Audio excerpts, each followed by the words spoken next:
JG number. Let's start with the Nokar mantra. Namo Arihantanam, Namo Sitanam, Namo Ayariyanam, Namo Uvajayanam, Namo Lohisavasahunam, Eso Panchanamo Karo, Sava Bhava Panasano, Mangala Lancha Savesim, Paramam Have Mangalam. So last week we had a brief discussion about vegetarianism and fasting. And this week I'd like to expand on that and talk about the many health benefits of practicing Jainism. That is, regardless of what you think happens in the afterlife, if you're on the fence of we have a soul or not, practicing Jainism has tangible benefits that can increase the quality of your life right now with regards to health. But before we get to that, I'd like to dispel a very pernicious myth. We've said for a long time that you're a soul, you're not a body. And that the quickest way for us to advance along the spiritual path is to realize that one truth and start making decisions as if you're a soul. However, people conveniently and incorrectly use that truth to justify not taking care of their bodies. Okay, and that's pure fat logic. Okay? So let's see what the book says about the topic. So in chapter 9, the book talks about bhavnas, or reflections or contemplations, right? And it has a bunch. I think it may have 14 or 16. But number 9 is called Asuchi Bhavna. And the book talks about, I'm going to discard attachments to my body.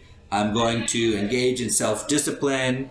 The body is riddled with diseases. There's no animation of the body without the soul. And that's all true, okay?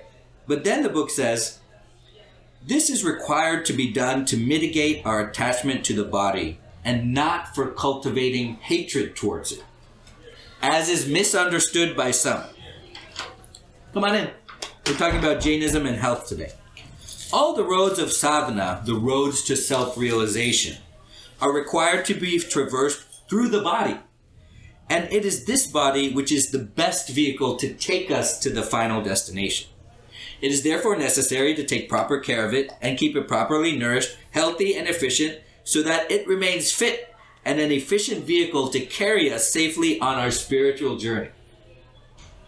What is discounted here, and it's talking about Asuchi Bhavna, is indulgence in material objects of the life to satisfy the undisciplined cravings of the body that ultimately lead toward unhappiness. So fast food, you can think about it like that, right? It's talking about fast food. It's not talking about, I don't care what food I put into my body. It's talking about not taking care of your body. So continuing on, chapter 11 of the book talks about swadhyaya, or self-study. And it says, as nutritious food is necessary to maintain a healthy body, swadhyaya and meditation are necessary to keep our mind and emotions healthy. So it's talking about keeping your body healthy.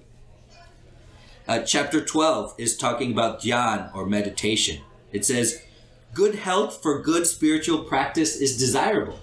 If you're constantly worried about your health, you can't benefit your soul.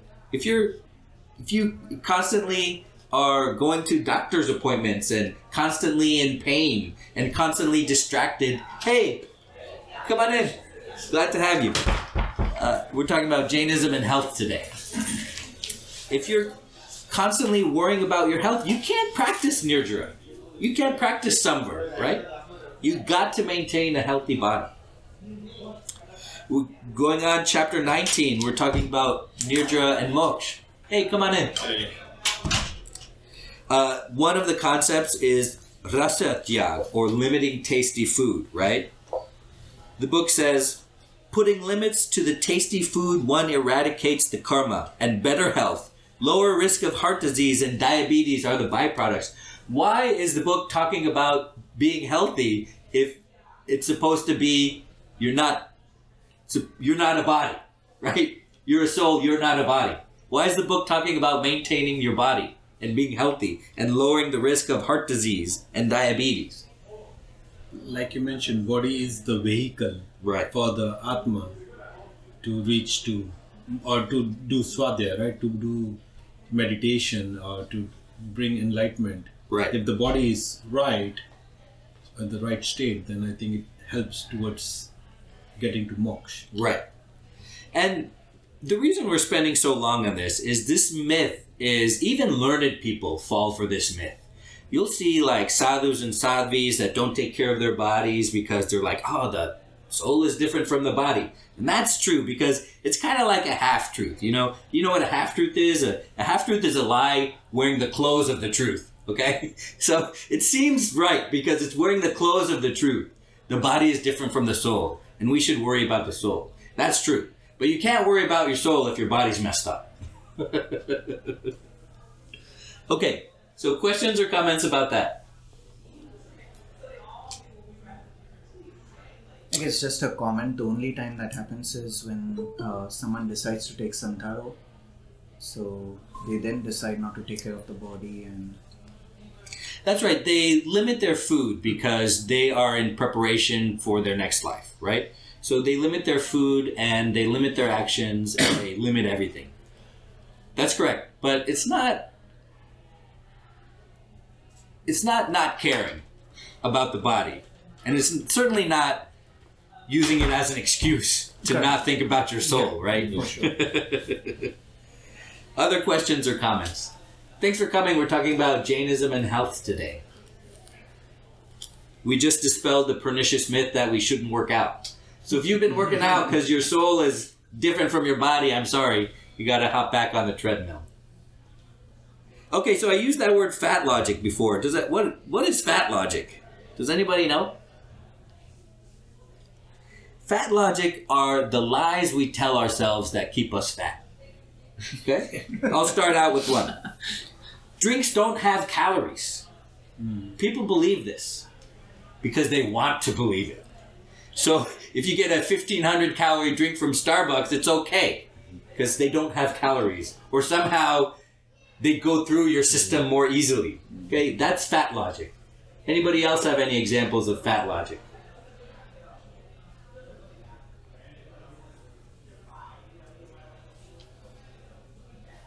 That you've heard of. Maybe your friend said it, or maybe your coworker said Nobody it. wants to admit to their own health. Yes, we always say food is fuel, so anything you're overeating, it's fat logic. Right. One of the things that people say is that, oh, it's unhealthy to skip a meal. So it's better to eat anything than skip a meal. And they use that because they're out and they want to eat something out, right? No, it's better to skip a meal than eat garbage. That's fat logic, okay?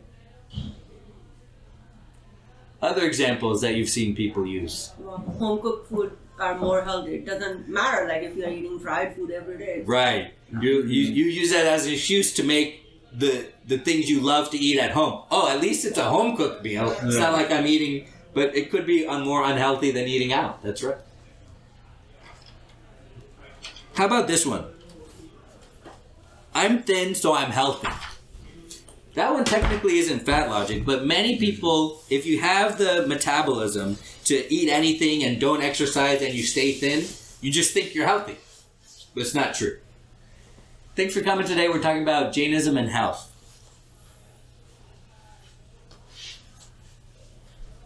Any other examples of fat logic? Similar, but Oh, I walked a lot this morning, or I worked out, so I can eat whatever. Right. For the evening, Yeah, so I can have that cake because I ran on the treadmill, right? And then sometimes we have the cake and not run on the treadmill because in our mind, we did it. How about this one? I'm not doing that bad compared to that guy, right? So I don't have to work on myself because we compare ourselves to other people we know. And we use that as an excuse not to take care of our bodies. For anybody just joining us, we talked about the pernicious myth that people use that, well, the body is different from the soul, which is true, and you're a soul and you're not a body, which is true, and they use it not to justify not taking care of their bodies, which is a myth. And we talked about all the ways the book says you've got to eat right and exercise. The book is commanding you to eat right and exercise, but we conveniently forget that because we focus on other parts of Jainism.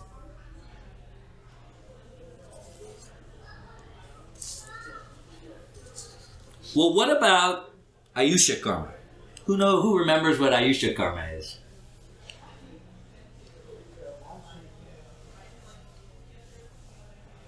Ayusha karma is lifespan determining karma. That is, when it expires, your life is over. And you're constantly burning it, right? So people say, my life is determined anyway. Why do I have to get on the treadmill? Why do I have to lift weights if I have Ayusha karma? My life is determined anyway. That's a good point. The quality versus the length.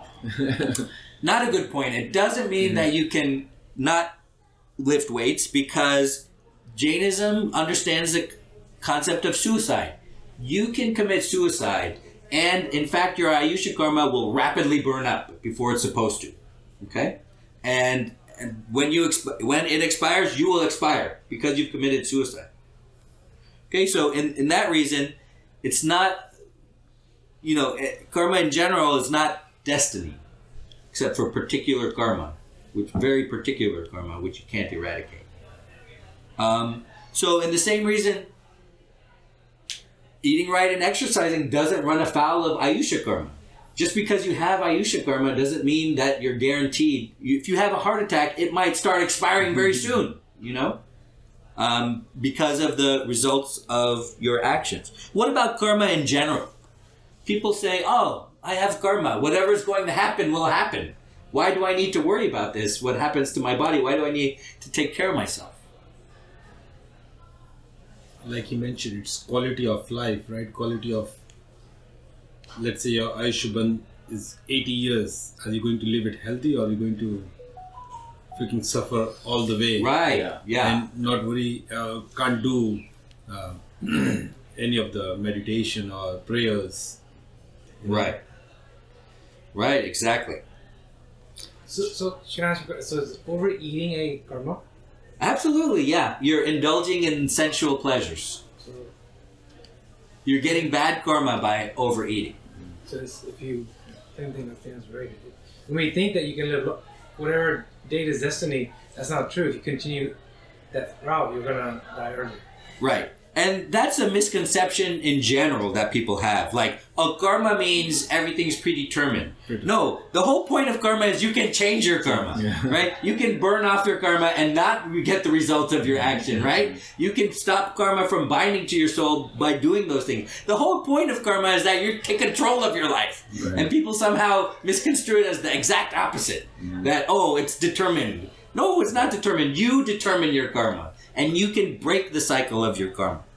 So, if you're saying the predestiny of being, let's say, passing away at a certain age, you can change it. That's what you're saying. Yes, by committing suicide. Okay. Or by changing my karma, right? By working out, doing all these better things to elongate that. No. So you can't add more. It's determined at the 2/3 point of your previous life, your next amount of Ayusha karma you have. So it doesn't work the opposite way. Okay. It's only negative. It's not positive. Yeah. Okay. Yep. Sorry. No problem. Trying to clear We this. also don't know. So, and you can also... We can speculate. Yeah. No, I'm just trying to. Everyone always says, right? Like, it's already predestined, right? You're gonna go at this point in time, right? Whatever that point in time is, right? You want to try to make it to that point. That's why you should exercise. And Make you sure I mentioned use that. 2/3 of in my previous life. Yeah. At the 2/3, so last previous life, I lived till 100, let's say, example. So at age 75 or age 66, I mean, I'm so confused. Yeah, it's been determined. The amount of Ayusha karma that you have for your next life life. is determined at that age. So in this life, it will be determined Now. about my next life. You're working on it. Yep. And so... It's 2/3. Yeah, I've never heard about it, but Yeah, no problem. That's why you should read the book. yeah. Look up Ayusha karma in the book. So let's remember how karma works, right? You do an action, karma binds to your soul, and it's going to come to fruition at some point at which it will unbind and you will suffer the consequences of those actions, okay? Now, you can change it if you burn that particular karma, okay? you will not suffer the consequences of your action. Isn't that nice? Yeah. Okay, so you can change what the karma is going to do that has been bound to your soul. You can change it. Okay, so with all that preamble out of the way, what are the health benefits of practicing Jainism? We talked about, let's talk about the big one, non-violence, right? We talked about vegetarianism. I think we talked about it enough, right? We know it's healthy to practice vegetarianism. Any other health benefits to practicing non-violence?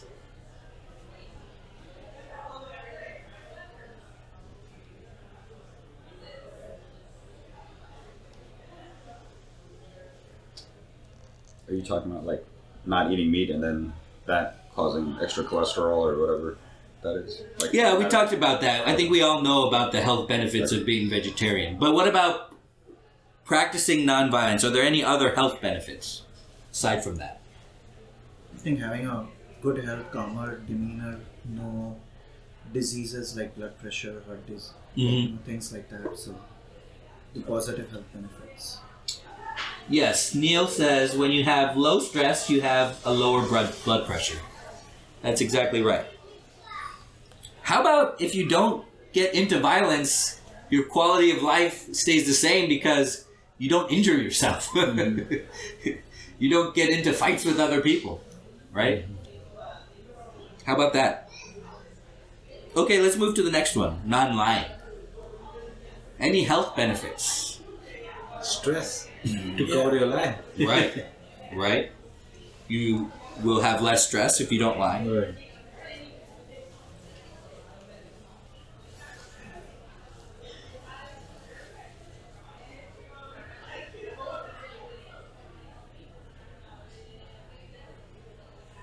Going back to the non-violence, Uh-huh. I don't know if this is the right category, but the tradition of Jainism, like stop eating at sunset, don't eat until sunrise, so it caps the amount of time you're eating. Yeah, Jainism invented intermittent fasting. Right, right. That's a pretty big health benefit, and Right. it's working for a lot of people. So That's great. Yeah. That's absolutely right. So, if anybody remembers, we are not supposed to eat after sunset or before sunrise because in the times before having electricity, we didn't know whether bacteria or little animals got in our food. And so, but now if we do practice that, even though we do have electricity, we still see health benefits from it. But, even with the electricity, the things you can see in the sunlight, you cannot see in the electric light. Right. And you just sit next to a window and see how much things you see, right? In the Right. air and all. You never see it in the regular light. Right. So it's like too.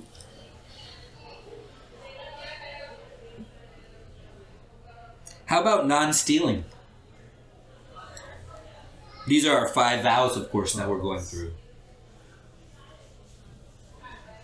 Does that benefit your health? The answer may be no. You can tell me no. I'm just going through the list here. It does when cops catch you and pick you up. Right, exactly. Right? If you're in jail, you can't practice Jainism that well. You can't work on your soul. You have a lower quality of life, right?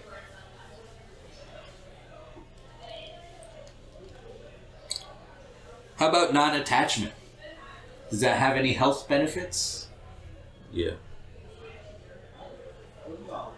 That's indirect, right? How so?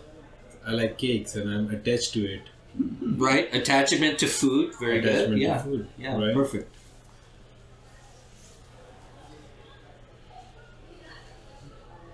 I don't have anything else. My paper ends here pretty soon.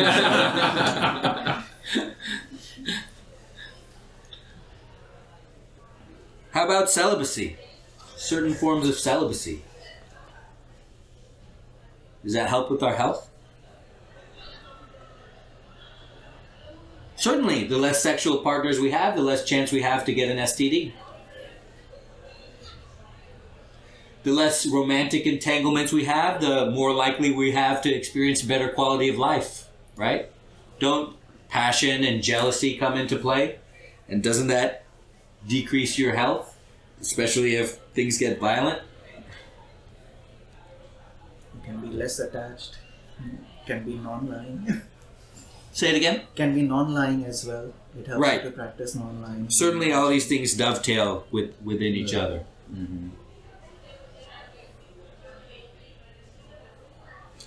Okay, so those were our 5 vows that we take. What are our 4 enemies? Anger, ego, deceit, and greed, right? I mean, anger and ego, they'll kill you if you get into a fight, right? If you have the ego to get into a fight, people mistakenly think that there are rules in a fight. There's no rules in a fight. You don't know if the other person has a gun, okay? You don't know if you're going to hit another person very lightly and they fall and they hit their head on the concrete and die, right? It doesn't take a very powerful hit to do that. You don't know whether you might get permanent brain damage if you're in a fight. And this anger and ego thing, they'll cause you to be in fights. How about deceit and greed? Any health benefits to fighting deceit and greed?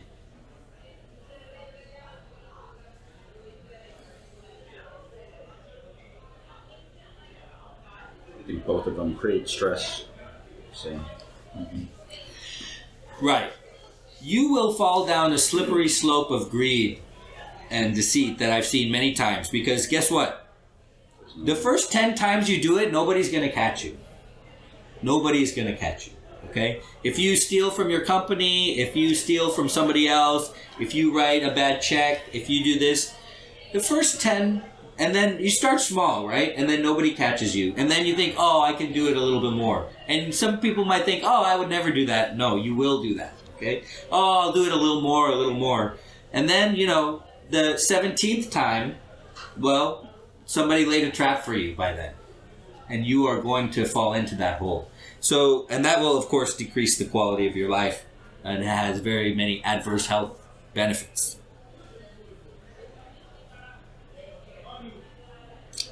What are the health benefits of anikantva?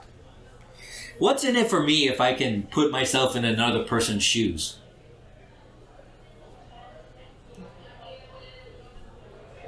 This helps you understand the other person better, leads to a more qualitative and better relationship, perhaps. Okay, so it's healthier for me to have better relationships. Great. Conflict management. It's healthier for me to manage conflicts. If I It's healthy for understand- me. If I understand other person's point of view, wouldn't it make me maybe say or do things a little different? If I understand what other person's intentions or motives are. Okay, so I'm accommodating to other people, but how does that help my health? I won't get aggravated. I won't get, angry or upset if things don't go according to my way, right? Right. Looking Because- at the scenario from other Different perspective, persons. yeah. Yeah, that's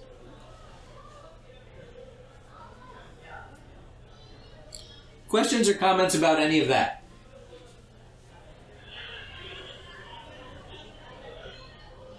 Okay, so here's the most important part. That is, I don't really care about sitting here and talking just to talk, and then everybody goes out and thinks about what's for lunch and thinks about what's going on, and then comes back here next week and just sits down and we talk again. I care about changing your life. Okay, and hopefully I've convinced you that whether you believe you're a soul or not, okay, practicing Jainism can increase the quality of your life right now. Okay, so this is the most important part. How can you change your life to improve the quality of your life and your health by practicing Jainism?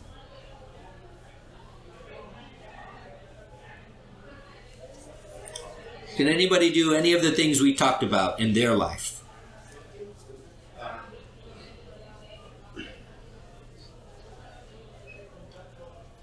I already started practicing non-lying. Yeah?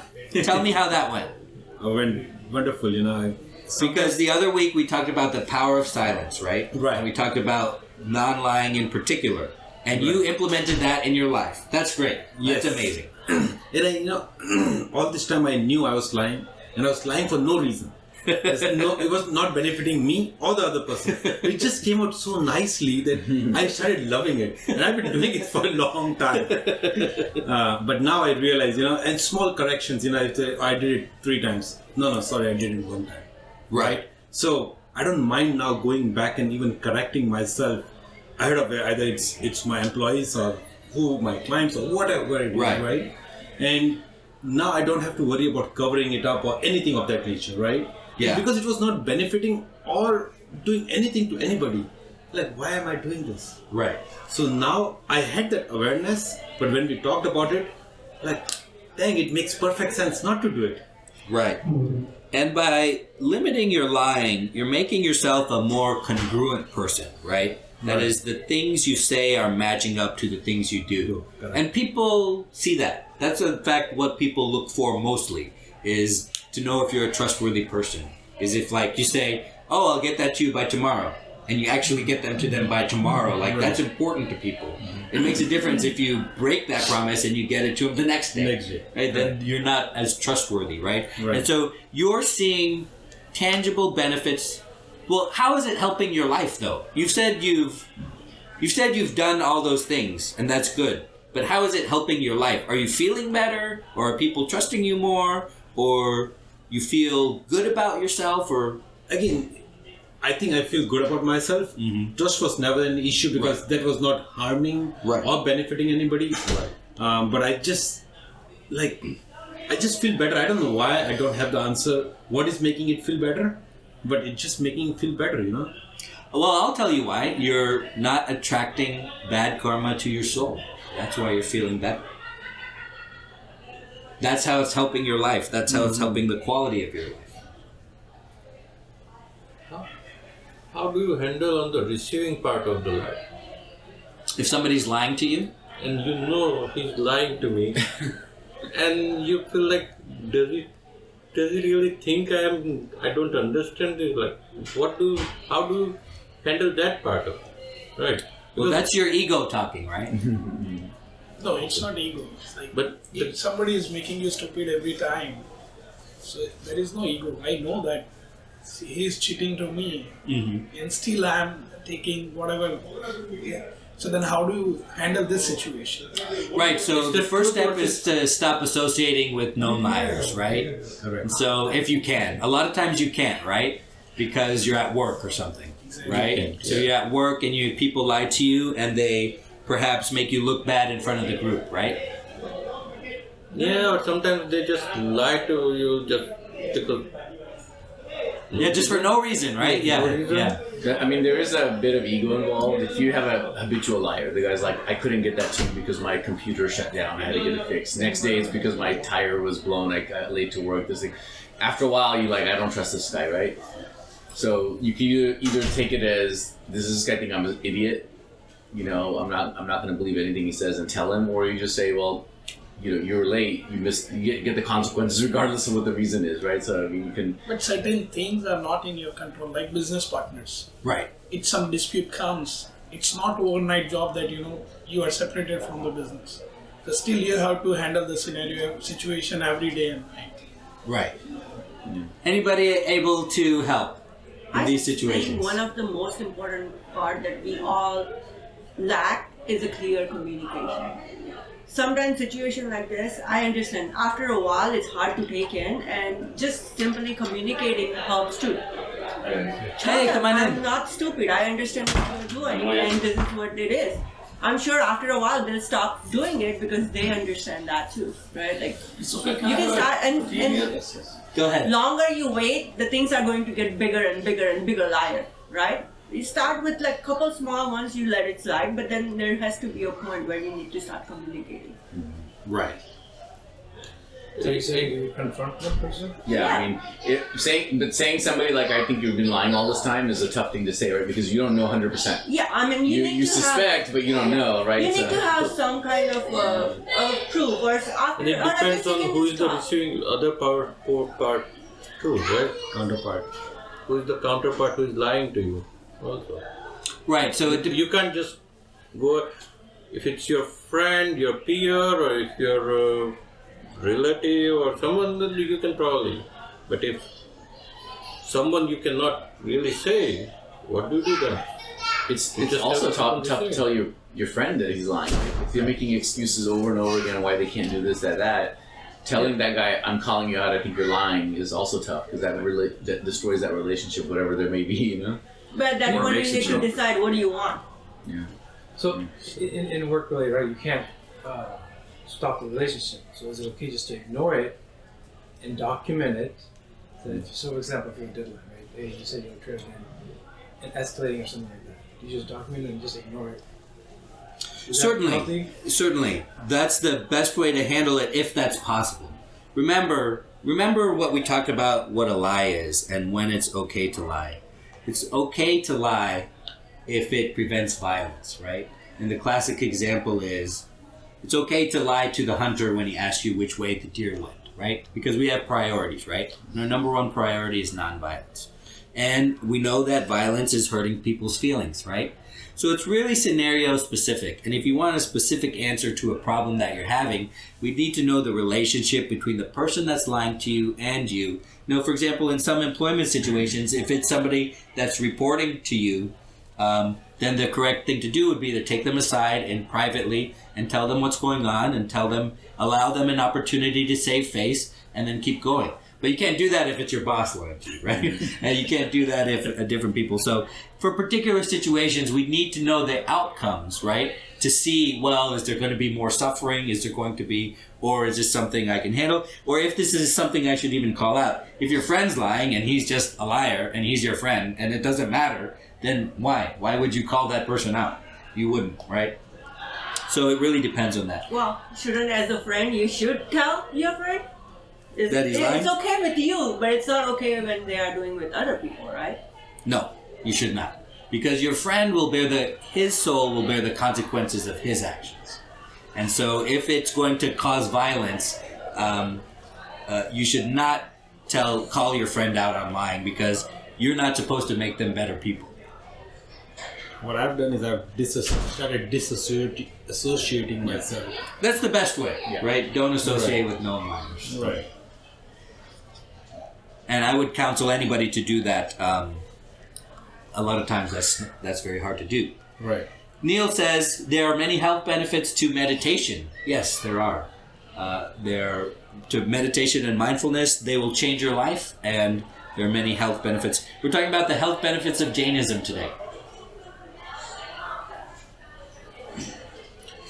What changes can you make in your life to increase the quality of your health by practicing Jainism? Anybody learn anything today?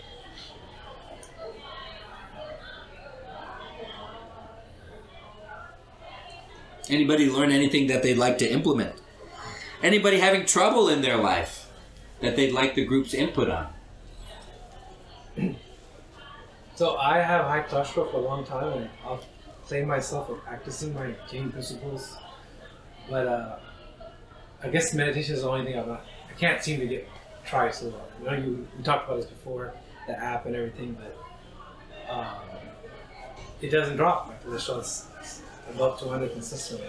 So first thing to do is identify the foods you eat that have high cholesterol. But it's Jain diet. Okay, well, just because it's a Jain diet doesn't mean a Jain diet has high cholesterol foods in it. Right? Or eat at home. Right? So first thing to do is identify those foods. The second thing to do is to practice non-attachment to those foods. The third thing to do is to practice mindfulness and meditation of avoiding the temptation for those particular foods, right? You're kind of speaking in generalities, but this is a very specific problem that certainly is hard. I'm not saying it's hard. I'm not saying it's easy, okay?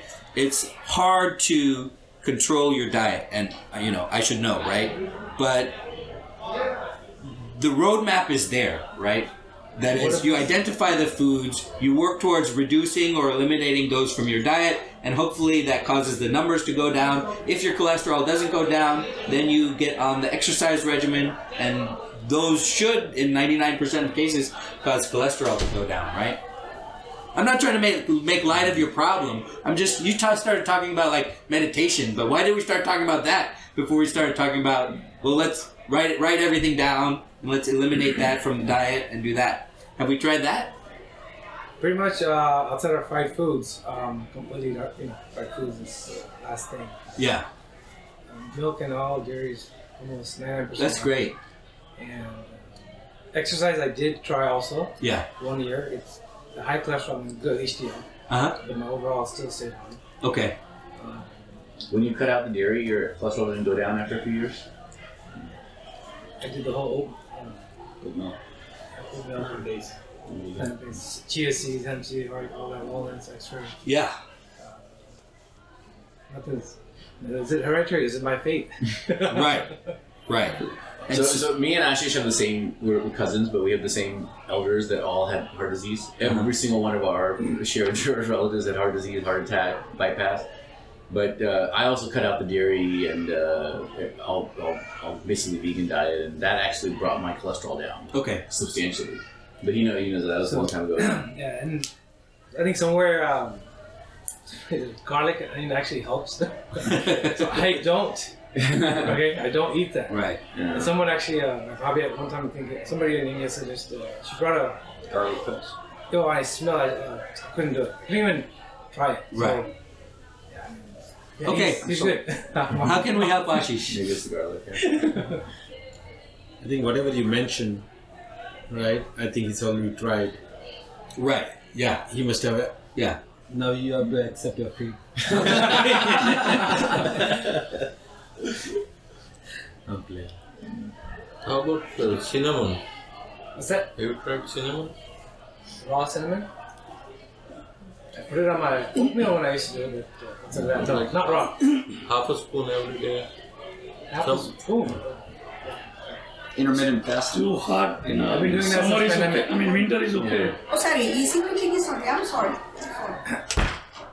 It's dropped 10-15 pounds. It's steady, but cholesterol still hanging on. You should try. I mean, you can probably run if you're a runner. So I had torn meniscus on both knees. The second one that happened, and I went back right after surgery. It started giving out, or not feeling good. I didn't want to aggravate it more to become more. Problems. You come to the gym at 6 o'clock in the morning with me? You want to try it? You want to try it for a week? That's I think that's when all runners move to swimming. So I yeah. Well, And so like we row too. So you don't need to run. You can row with us. So I did, before I was running 3-4 days a week, a couple miles in the morning or whatever, time.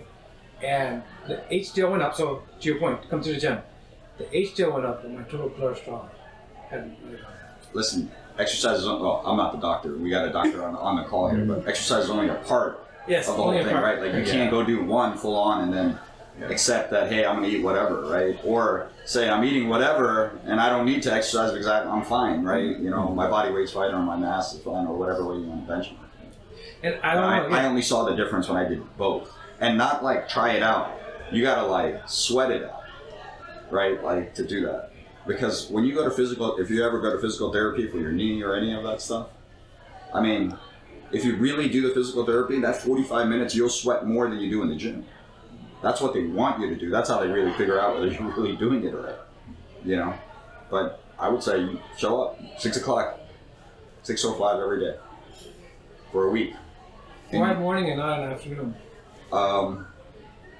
I don't know, but for me, if I don't do it first thing, I don't do it in the afternoon. Not only that, but like I've been to the afternoon classes. It's like the C group.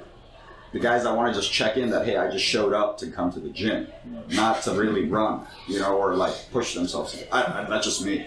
And I've been like 2 or 3 times. It's just demotivating to go at 5 o'clock and everyone's looking around like, hey, what time does this end? And the guys in the morning, they come like full on. And the moment it ends, they're out. They don't even waste time talking because they got to go do like their kids stuff or work or whatever. Right? We do 2 days 8:15 if you want to come 2 days 8:15.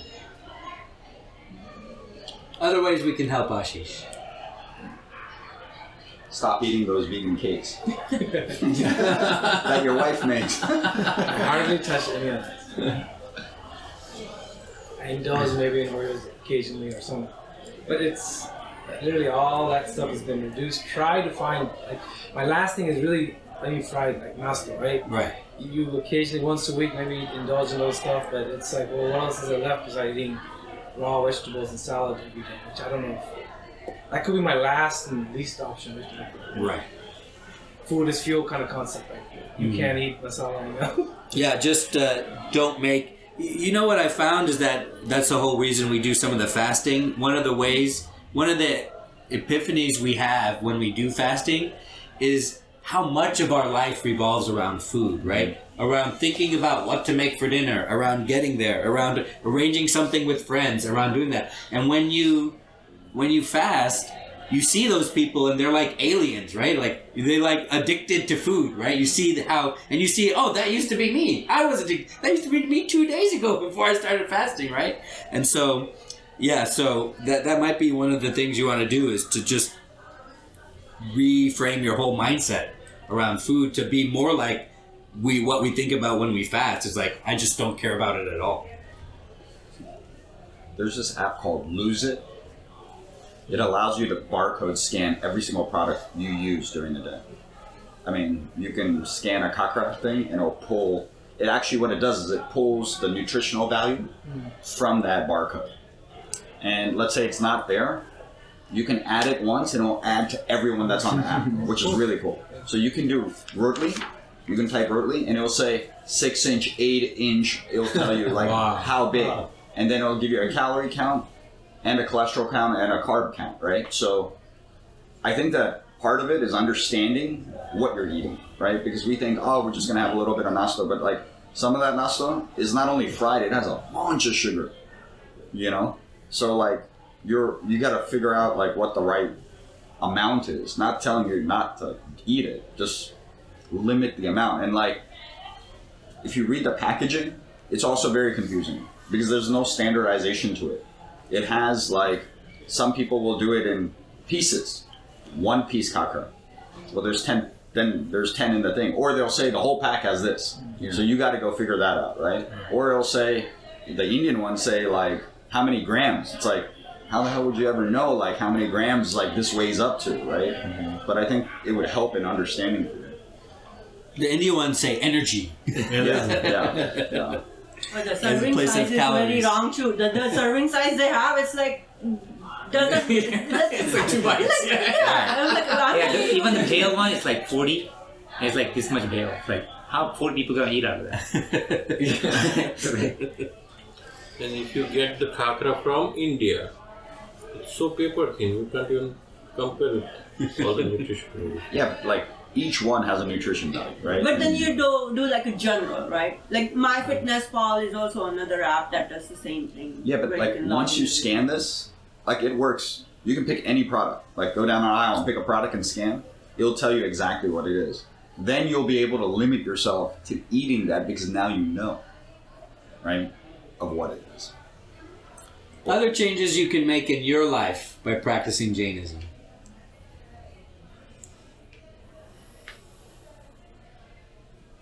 With regards to your health. So, one thing I've noticed, right? Like, a lot of people discuss about meditation and all, right? If you do meditation, you have less ego issues, less anger issues. Lot of issues are comparatively improved if you do the regular meditation. But why don't we teach meditation in the Jainism from like fundamental, right? From the beginning? We should. Yeah, we've done it in this class. Does anybody want to do meditation in this class again? We've learned about different types of meditation. We've actually meditated in this class for as long as we could. We tried different types of meditation. I think we should. I wasn't there, but I wouldn't mind one day. Okay, let's do it again. Questions or comments about anything we talked about today? So on the subject of veganism, because Ashish brought it up earlier, but I actually feel like that's a big health improvement, right? Mm-hmm. Particularly because of the cholesterol. If you don't eat, generally people drop, he didn't, but I did a lot.